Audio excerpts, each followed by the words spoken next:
ကဲအားလုံးပဲမင်္ဂလာပါကျွန်တော်ရဲ့ channel ကနေပြန်လည်ပြီးတော့ကြိုဆိုလိုက်ပါတယ်ဒီဗီဒီယိုမှာကတော့ကျွန်တော်တို့ရဲ့လက်ထိပ်မှာရှိတဲ့ INM မှာပေါ့နော်ရှိတဲ့ဒီငခုံးမလေးတွေပြီးလို့ရှိရင်ငပဲဖြူလေးတွေကိုကျွန်တော်ဖမ်းပြမှာပါကျွန်တော်တို့ဟင်းစားကလည်းရှာမစားတာကြာပြီဆိုတော့ဟင်းစားငှက်နေတာနဲ့ကျွန်တော်လက်ထိပ်မှာရှိတဲ့ကျွန်တော်တို့ရဲ့ INM ကနေပြီးတော့ပေါ့နော်ကျွန်တော်ဒီနေ့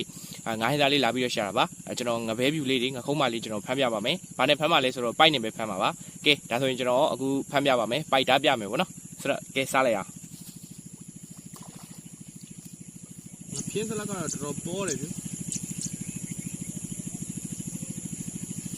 ဒီပိုက်ချတာကျွန်တော်ဘယ်လောက်မှမကြသေးဘူးနော်နိုင်ဝက်တော့မရှိသေးဘူးဒီကောင်စောင့်ပြီးတော့ဖြုတ်တယ်တခါလောက်ကတော့တိုင်းရ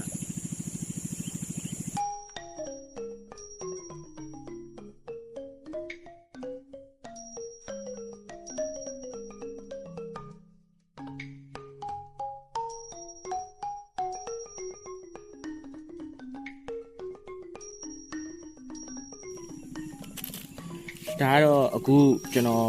တားပြီးတော့တိတ်မကြဘူး10မိနစ်လောက်ပဲပိုက်ချလိုက်တယ်ဗျာပိုက်ချပြီးတော့ကျွန်တော်10မိနစ်လောက်နေပြီးတော့ဒါလိုက်တဲ့ပထမအတုပ်ကရတဲ့ဟင်းစားပေါ့နော်ငခုံးမလေးတွေကတော့များတယ်ငတန်ကြေကလေးတွေရယ်ပြီးလို့ရှိရင်ငကြီးလေးတွေပေါ့နော်အများဆုံးကတော့ငခုံးမလေးဒါကတော့ကျွန်တော်ပထမ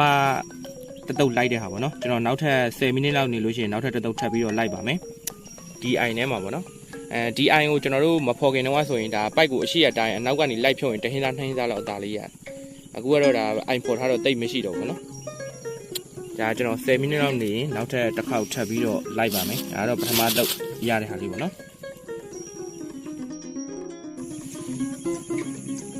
နေရာလဲပြန်ဝင်တော့မယ်9နာရီကျော်6နာရီထိုးတော့မယ်ပေါ့နော်ဆိုတော့ကျွန်တော်နောက်ထပ်တစ်လားလောက်ထပ်လိုက်ကြည့်လိုက်မယ်ဘယ်လောက်ထပ်ရမလဲပေါ့နော်ကဲနောက်တစ်လားလောက်လိုက်ကြည့်လိုက်အောင်နော်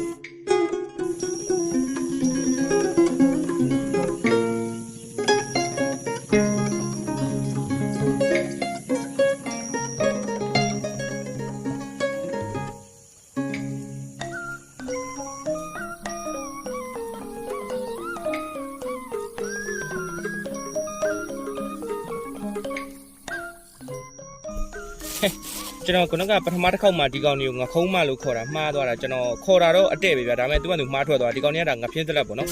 ဒါကျွန်တော်ငဖျင်းစလက်တွေတော့အများဆုံးရတယ်အခုဒုတိယတစ်ခေါက်ကျွန်တော်လိုက်တာတော့တိတ်တော့မရတော့ဘူးဒါပေမဲ့တဟင်းစားလောက်တော့ရရပေါ့နော်မနေ့ကျရင်တော့ဒီချက်ပိုရမယ်သူကတညာလုံးတားထားတာဆိုတော့ဟုတ်ကဲ့ပါကျွန်တော်အခုကတော့ပြန်တော့မယ်နော်ဘာလို့ဆိုတော့နေလဲတော်တော်စောင်းနေပြီအမှကြည့်ဗျာနေရလဲတော်တော်စောင်းနေပြီတောတောင်ကွယ်တော့မယ်ပေါ့နော်ကျွန်တော်ရဲ့ဒီနေ့ငါးဖမ်းတဲ့ဗီဒီယိုလေးကိုလိုက်ပြီးတော့ကြည့်ပေးကြတဲ့ကျွန်တော်ရဲ့ညီကောင်မတို့ရောက်ရှိတဲ့တိုင်းကိုလည်းကျေးဇူးထူးပဲတင်ရှိပါတယ်ဆိုတော့ကျွန်တော်နောက်ထပ်ဗီဒီယိုကြမှာပြန်တွေ့ကြပါမယ်အားလုံးပဲတက်တာနော်